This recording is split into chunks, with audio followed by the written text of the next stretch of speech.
travailles à la plateforme citoyen Aide aux réfugiés à Bruxelles. Exact. Qu'est-ce qui t'a donné envie de travailler dans ce secteur-là particulièrement? Une fibre personnelle, l'envie d'aider, de pouvoir mettre des compétences pour aider des personnes qui sont plus vulnérables.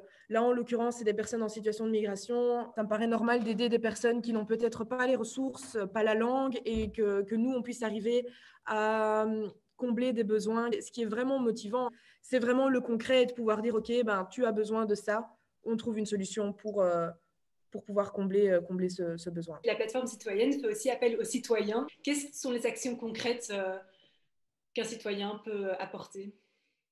Alors, les citoyens sont vraiment le cœur de l'action de la plateforme citoyenne, donc elle porte bien son nom. On a des bénévoles qui sont présents tous les jours. On a différents dispositifs, différents centres d'action, si je puis dire.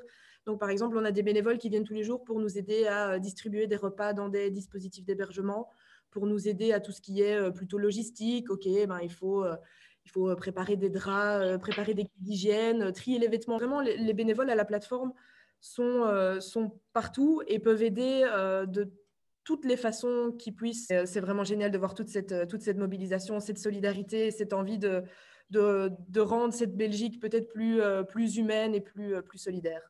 Oui. Quand je suis arrivée à la plateforme, on m'a parlé de la magie de la plateforme.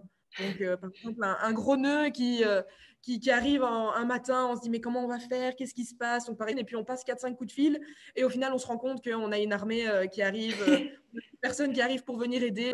On sait qu'on aura toujours des personnes qui sont motivées et qui se rendent disponibles surtout. Et c'est vraiment c'est incroyable. Parfois, c'est un petit peu aussi, on hésite un petit peu. Est-ce que j'y vais? Est-ce que j'y vais pas? Comment est-ce que ça va se passer? Mais voilà, c'est une expérience humaine. Je pense que ça vaut la peine de se lancer, d'essayer au moins une fois et de ne pas regretter. Pour ces personnes-là, je pense que la difficulté est quotidienne parce qu'il y a tout un parcours migratoire. Il y a le fait déjà de partir d'un pays, d'entamer tout ce processus, d'arriver ensuite en Belgique ou ailleurs, d'expérimenter aussi la réalité des procédures en termes d'asile, de situations qu'on peut parfois qualifier d'irrégulières. Il y a plusieurs belles histoires de personnes qui, au final, sont arrivées en Belgique, par exemple, en 2015 et qui ont introduit la procédure de demande de protection internationale. Et par exemple, là, j'ai rencontré tout à l'heure un de mes nouveaux collègues qui a été aidé par la plateforme en 2015-2016, qui ensuite a introduit sa demande de protection internationale, qui a fait toute la procédure, qui a été reconnu réfugié et qui maintenant travaille ici comme salarié à la plateforme. Donc, vraiment génial de voir quelqu'un qui au final est arrivé en Belgique sans vraiment savoir comment faire, quoi faire. Et au final, maintenant, c'est une de mes collègues, parce qu'au final, on a plusieurs belles histoires comme ça, ou bien même des personnes qui, au final, sont arrivées en Belgique, qui ont aussi fait tout le processus et tout le programme pour obtenir le statut de réfugié, qui maintenant ont trouvé l'amour, ou alors ont pu continuer une passion, ont pu mener à bien des objectifs et se construire une nouvelle vie.